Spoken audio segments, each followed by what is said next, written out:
Sa panahon ngayon na pwede nang magpakonsulta sa mga doktor sa isang click lang,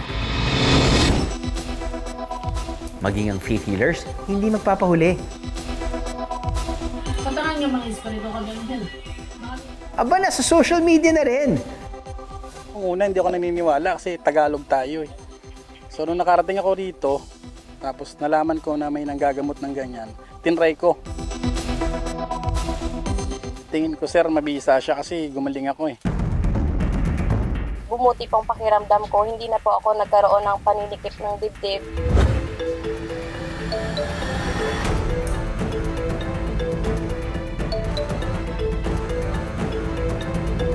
Mga kaaha, familiar ba kayo sa tandok?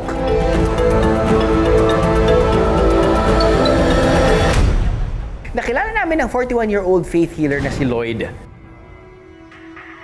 28 years na raw siyang nanggagamot dito sa bayan ng Estancia, Iloilo.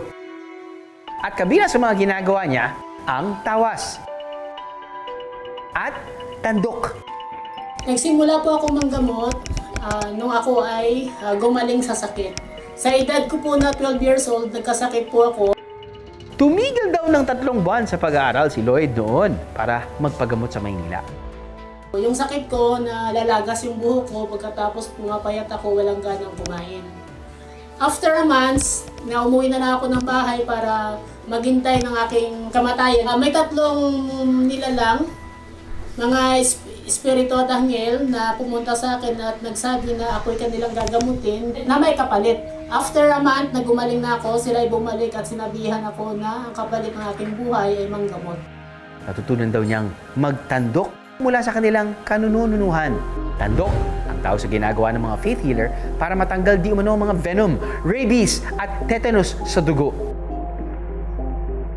Dati-rati ay sungay ng kalabaw ang gamit ng mga tao para sa pagtatandok. Pero tong si Lloyd, baso na lang daw ang gamit niya ngayon. Madalas na lumalapit sa atin dito yung mga pasyente na mostly ay nakagat sila ng mga hayop, ahas o whatever na kinakailangan nila ng agarang gamot ng pagtanggal nito ng rabies sa kanilang katawan. Nakadepende raw sa kaso ng pasyente kung gaano katagal ang magiging panggagamot ni Lloyd.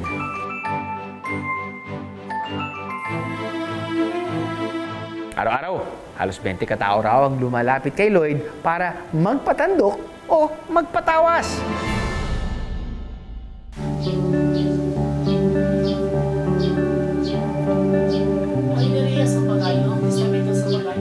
May mga nagmula pa sa ibang bayan at maging sa ibang bansa. Isa si Norbert sa mga nagpagamot kay Lloyd. 6 months akong bedridden dahil sa rabies. Pagkatapos ng paggamot sa akin ni Sir Lloyd ay gumanda yung pakiramdam ko at medyo okay na. Makikita ang proseso ng tandok sa social media accounts ni Lloyd. At hindi maiiwasan na may mga hindi naniniwala sa paraan ng kanyang panggagamot. Pero ang tanging say ni Lloyd, Lahat ng bagay, kapag hindi mo nasaksihan, na-experiensyahan, ang ganitong uri ng panggamutan ay mahirap paniwalaan. Kailangan natin kasing iwasan yung mga ganitong mga practice. Kasi syempre once kasi na gumamit tayo ng mga maari nating hindi ginagamit sa hospital or sabihin natin hindi pa disinfected yung mga ginagamit ng mga dito sa procedure na to, pwede talaga itong magkaroon ng harmful effects dun sa katawan ng tao. Mas grabe yung pwedeng mangyari dun sa ating pasyente, no? Once kasi na nagkaroon na ng mga infection at kakalat ito sa ating katawan, pwede itong magkaroon ng mga septic shock, no? Kaya once kasi nagkaroon na ng septic shock, no? At syempre nagkaroon talaga siya ng sepsis na ng katawan, kalat na yung infection, pwede niya itong ikamatay. Ano nga ba ang dapat gawin kapag nangangambang nagkaroon ng venom mula sa ahas o rabies mula sa mga kagat ng aso, pusa o iba pang mammals? Take it away, Kuya Drew! una, hugasan ang sugat ng tubig at sabon sa loob ng 10 minuto. Kapag natuyo, lagyan ito ng antiseptic o yung mga gamot na pangontra sa impeksyon. Huwag na huwag baliwalain kahit maliit lamang ang sugat. Pinakamabuting pumunta agad sa pinakamalapit na ospital o health center para magpatingin sa eksperto. At higit sa lahat, sundin ang payo ng mga doktor kung kinakailangan magpabakuna. Mga kaaha, ang mga ganitong klase ng sugat ay kailangan gamutin ng maayos. Dahil kung hindi, pwede itong makamatay. May iba-iba talaga tayong paniniwala sa maraming bagay. Pero sa mga usaping may kaugnayan sa ating kalusugan, siguraduhin mag-research muna ng mabuti bago ito subukan. Aha! Happy Sunday morning mga kaaha! Nalalapit na naman ang araw ng mga puso. Uy, huwag kalimutang sabihin at ipadama sa mga mahal natin sa buhay ang ating love. Samahan niyo na rin po ng flowers. Hala! Oo nga, kapatay kay Mrs. Oh, kayo riyan mga kaaha. Handa na rin ba kayong manginig? Uy, hindi sa kabaha na katulad nung sa akin. Wala pa kasi akong regalo. Pero manginig sa mga bagong fun kalaman this morning? Ibibigay na namin ang mga amazing stories of the week. Sinong hindi mangangamba kung sa pagtingala sa langit? Ganitong bagay ang sumilip? Oh no! Ano kaya ibig sabihin nito? Kung hindi pa kayo nag-aagahan, sabayan nyo kami sa pagkain nitong mga putahe na hindi lang nakabubusog, nakagugulat din. Ayan.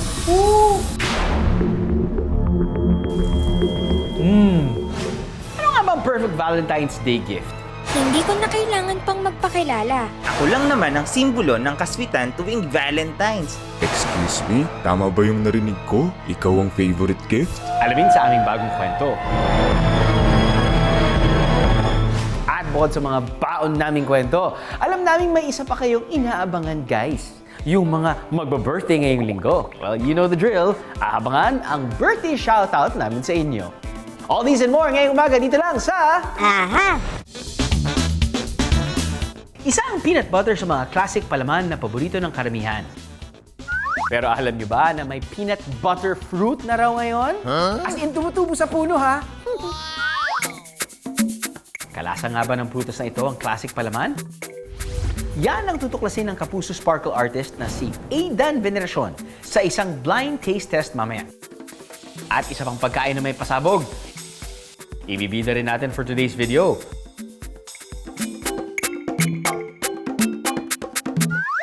Simulan natin sa peanut butter fruit. Yan talaga ang pangalan ng prutas na to, mga kaaha. Kalasa at kapareho raw kasi nito ang texture ng peanut butter. Pinsan nito ang Acerola cherry. Pinaniniwalaan sa South America ang origin nito at laganap din ito sa Hawaii. Pero alam nyo ba na may peanut butter fruit na rin sa Pilipinas?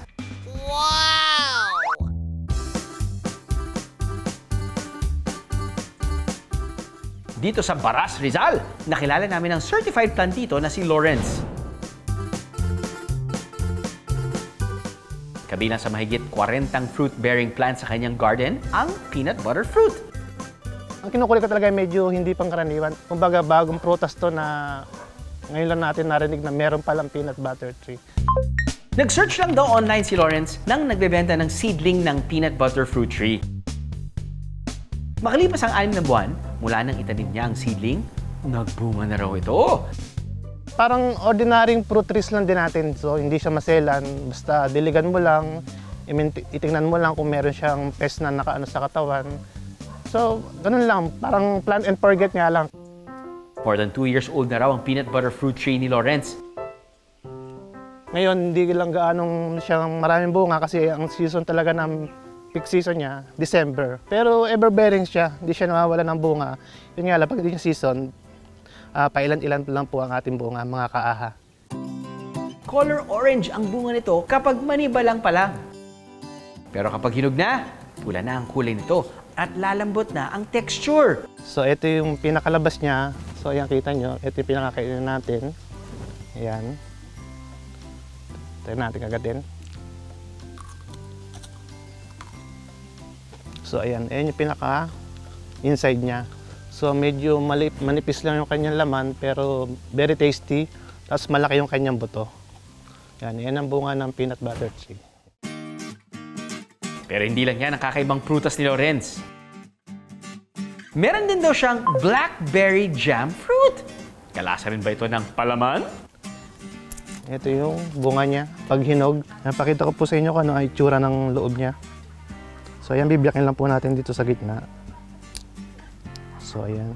Ang lasa niya parang siyang fermented na may pagkalasang wine. Present din sa kanyang garden ang magic berry na kapag kinain, tatamis na ang lasa ng mga susunod niyong kakainin. Nakapagpabunga rin siya rito ng figs na native to Mediterranean countries.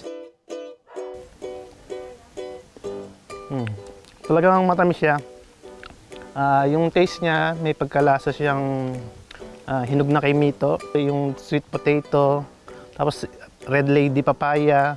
Bali, very taste siya na marami siyang prutas na parang minix siya. Ngayon, balikan natin ang peanut butter fruit. Nasa nga ba itong peanut butter spread? Sasalang sa blind taste test si Aidan Veneracion. Ang unang kutsara ay may peanut butter fruit, habang ang pangalawang kutsara naman ay may peanut butter spread. Magkapareho nga lang ba ang lasa ng mga ito? O mahulaan kaya ni Aidan kung alin ang peanut butter fruit? Oh.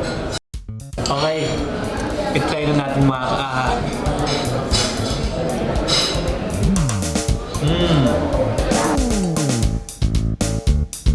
Ano kaya ang hatol ni Aidan? Feeling ko po yung... Siguro yung first po. Yung first kong tinry, yun yung fruit. You got it right, Aidan! Dito sa first kong tinry, pagka first taste niya, parang fruity yung lasa niya. Tapos parang ako kumakain ng fruits na yung mataas yung water content. And at first, parang hinuhuli mo pa yung lasa niya eh. Pero yung texture niya same sa mga fruits. Pero sa may bandang dulo na, habang tumatagal na dito sa dila mo, malalasahan mo na yung pagka-peanut, yung peanut taste niya. Kaya pala tinawag siyang peanut butter fruit. Dito naman sa Quezon City, may isang pagkain na viral dahil pasabog daw ito. Presenting the volcanic kare-kare. Kapag nilagyan kasi ito ng kare-kare sauce, uusok ito tulad ng isang bulkan. Crispy pata. Tapos nun, hihiwalay, hindi pa nilalagyan ng sauce. So, nandyan pa yung crunch. Yung hinahabol natin yung crunch ng crispy pata. Tapos yung sauce ng kare-kare. Oh, wow. Super powerful combo. Pinuntahan ni Aidan ng restaurant na nag-offer ng volcanic kare-kare. So ito na mga kaaha, itatry na natin ang sizzling volcanic boneless pata kare-kare. Excited na din ba kayo? Yan. Woo! Kakamain ko na lang. May kutsara ko eh.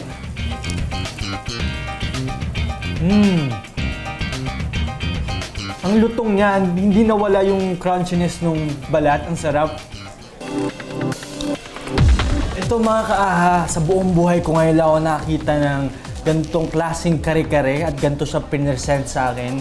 At kanina inisip ko, paano siya naging volcano? Pero yung pala, pa-volcano yung sa pata, boneless pata. Bukod sa ngayon lang ako nakita ng ganitong version, meron pang nasa sizzling pa siya. Nitong 2023 lang daw in-offer ang volcanic kare-kare sa menu ng restaurant na ito. Naisip po namin na gawing formang bulkan yung crispy pata kasi triangular siya. Meron ding lava, which is yung kare-kare sauce. Mayroong usok na nag-e-effect na talagang parang bulkan. At hindi lang yun, sumasabog pa siya sa sarap. Ang mga pagkain classic, kayang-kaya pa rin nating ibahin ng bihis para mas maging exciting kainin. Habang ang mga prosesong pagkain, may mga version pa lang natural na nakaka-wow. Haha! Kung masaksihan nyo ang ganitong pangyayari sa langit,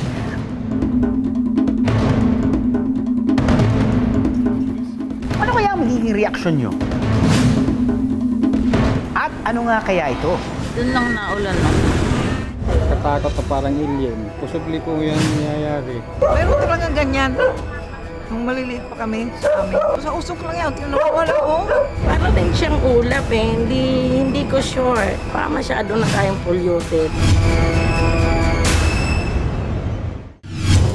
Ang isa sa mga uploader ng video, natagpuan namin sa Taguig. Noong time na yon, 3 kami magkakaibigan. Nagbabala kaming kumain that time, merienda. So that was, I think 5 p.m. Tapos dumaan muna kami sa bahay ng nanay ng kaibigan ko. So naiwan ako sa labas. May alin na tingin ng tingin sa langit. Until lang sa napansin ko na, tapos nagulat din ako. So ang ginawa ko, binidyoan ko na din siya. Mimi, tignan mo, Mimi, tignan mo, Mimi. Noong una raw, tila sinlakin lang ito ng ulo ng drum. Mababa rin daw ang itim na bilog noon. Patas siya ng patas, panipis ng panipis, hanggang sa nawala siya. Sa loob lang daw ng ilang minuto, nawala na ang palutang-lutang na bilog. Dahil sa pagtataka, ipinost ni Mickey ang video na mabilis namang nag-viral. May mga nagsasabing, ano daw, UFO, or baka katapusan na ng mundo, or ano, lagusan pupuntang Encantadia, mga ganon. Kinabahan din ako nun kasi kakaiba. Ano kaya ang misteryosong itim na bilog? Bukod kay Mickey, isa pa nating kaahang nakasaksi rin sa pangyayari. Pero ang kanyang karanasan, may kasama raw itong tunog. Naghuhugas po ako ng plato, tapos may narinig po ako na sumabog, malakas po siya. Akala po namin kasi nung una, parang sumabog lang na gulong dito sa vulcanizing. Lalo sa kanyang kinatatayuan, kitang-kita ang kalangitan. Walang apoy, sunod din lang yun nung sumabog. Tapos paglingon ko po sa labas, ayun, may malaki po na itim na umangat, tapos para po siyang mushroom. Tapos bigla na rin po siya naging yung smoke ring po. Yan na yata yung UFO mo eh. Para makakuha ng sagot, sa social media rin napatakbo si Khan, kung saan sari-saring opinyon ang nakita niya. Sabi nila portal daw, labasan daw ng mga class S na halimaw. Lumipat tayo sa isa pang video ng kakaibang kaganapan sa langit. Sa video, makikitang tila na hati ang pagbuhos ng ulan. Ala, papunta na yata dito yung ulan. Nangyari naman daw ito sa katabing syudad ng Taguig na Makati. Nakita ko naman po yung weather and yung clouds. Very fair naman po. So, hindi na po ako nagdala ng payong. And then, pagliko ko po sa Valero Street, from afar, nakikita ko na doon umuulan. So, binilisan ko yung lakad ko. Tapos, nakita ko na lang na, ayun nga, talagang nakastop yung ulan doon sa stoplight mismo. Ayon kay Christine, nagtagal daw ang kakaibang pag-ulan na ito ng 5 minuto. At dahil sa kamanghaan, kinuha niya ito ng video at ipinost online na mabilis ding nag-viral. Sabi nila, baka magkaiba na mayor, gano'n. Doon lang suspended sa kabila. Alam niyo ba na ang mga ulap ay nabubuo mula sa water vapors o yung mga tubig na nagiging gas na umaakyat sa atmosphere o kaya naman ay dinadala ng hangin sa himpapawid? Saan naman galing ang ulan? Technically, nangyayari yung ating mga pag-ulan kapag meron pong mga mabibigat na kaulapan sa isang area. Usually, nangyayari po ito kapag meron pong mga severe weather disturbances na meron po sa isang area.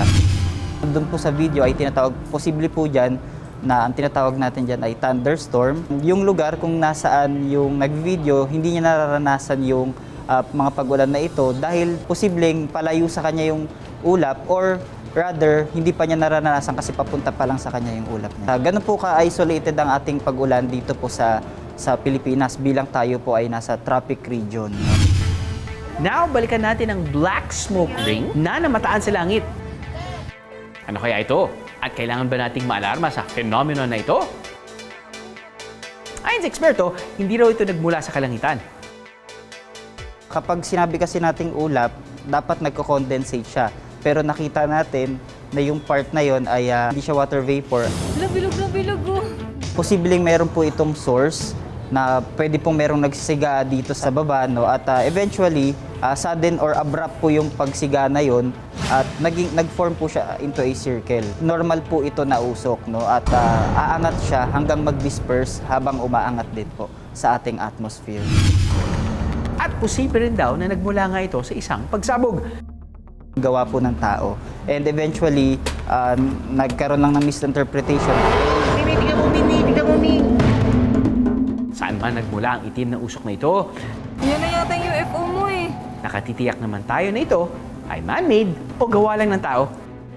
At hindi ito kailangang katakutan o pangambahan. Aha! Nalalapit na naman ang araw ng mga puso, mga kaaha! May regalo na ba kayo sa inyong mga minamahal? Oh, dahil espesyal kayo para sa akin, meron akong special gift for you guys. Dahil lang medyo malaki-laki to eh. Yes, sir! Speaking of Valentine's Day, tungkol sa araw na ito, ang kwento sa AHA Storytime.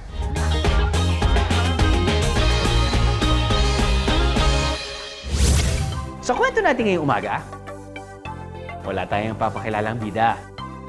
Paano ba naman kasi ang lahat ng mga karakter dito, pa-main character daw tuwing araw ng mga puso? Nagpauna sa pila itong si Belle Bulaklak. Hindi ko na kailangan pang magpakilala dahil sigurado namang kahit saan kayo naroroon, nangingibabaw ang halimuyak ko. Hindi rin naman daw magpapatalo itong susunod nating bida na si Chuck Chocolate. Ako lang naman ang simbolo ng kaswitan tuwing Valentine's. Obvious ba na akong paboritong iregalo ng lahat? Excuse me? Tama ba yung narinig ko? Ikaw ang favorite gift? Sa sobrang kakyutan ko, ako kaya ang paboritong i-flex at i-hug. Di niya na nahintay ang intro Si Barry Teddy Bear nga pala. Sa tuwing nalalapit ang araw ng mga puso, hindi matigil ang bidahan ng tatlong paboritong regalo. At kung may bida, syempre meron ding kontrabida. Dahil tuwing sumasapit ang gabi, nagaganap daw ang ilang mga kababalaghan sa mundo nila. Saklolo! May multo! Sa pagmamadali, aray ko po! Ang mga bulak ko! paano na lang maipangre-regalo si Barry Teddy Bear kung ganito na siya kapayat at kadumi? Sa ikalawang gabi, si Chuck Chocolate naman ngayon ang pinuntiryan niya. Sa kahimbingan ng tulog nito.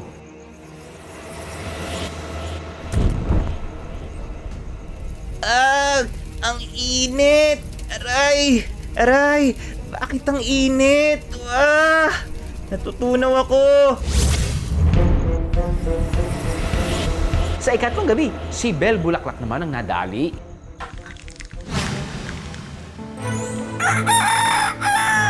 Kaya kinabukasan, OMG! Anong nangyari sa maganda kong petals? Bakit nalanta? This can't be! nang gabi rin yun, sa magkakahiwalay na lugar, napag-isipan ng tatlo nating bida na tugisin ang masamang nilalang. At sa walang tigil na paghahanap, nahuli na nila ang namemerwisyo sa kanilang lugar. Ikaw nga, Belle Bulaklak. Nako! Itong si Chuck Chocolate rin naman pala. Aba, teka! Huwag nga kayong magmalinis. Lalo ka na, Barry Teddy Bear. Pabida at kontrabida? Ano to? Tuhog-tuhog na role? Dahil sa nasila nilang mga hitsura, hindi na napakinabangan noong araw ng mga puso ang tatlo. Tignan natin kung hindi mag-away ang mga yan. Wala nang masasabihan ng sweet. Wala rin mayayakap. Nang sumilip mula sa bintana, ang eksenang nakita nila. At dito nalaman ng mga pabida nating bida na ang tunay na kahalagahan at simbolo ng pagmamahal ay hindi naman talaga nakabase lang sa mga material na bagay. Mula noon, tumigil na sa pakikipagkompetensya ang tatlo. Sa halip, nagtutulungan na lang sila sa pagpapaganda ng isa't isa tuwing nalalapit ang araw ng mga puso. Teka, iayos natin itong isa mong petal. Parang hindi pantay. Ginawan kita ng damit, Chuck Chocolate. Isukat mo akong kasya. Teka, aalisin ko muna itong himulmol. Mula noon, mas naging masaya ang selebrasyon ng araw ng mga puso. Salamat sa ating mga hindi na pabida, kundi bida. Aha! Malilimutan ba namin ang mga kaahan nating nagdiriyon ng kanilang kaarawan ngayong linggo? Happy birthday kay Baby Pablo Salvador Corpus na nasa Canada, Luis Janine Cunanan from Pampanga, and Nathaniel Tolentino from Bulacan. At sa iba pa nating birthday celebrators dyan. Happy birthday to you. Happy birthday to you. Happy birthday, happy birthday, happy birthday to you.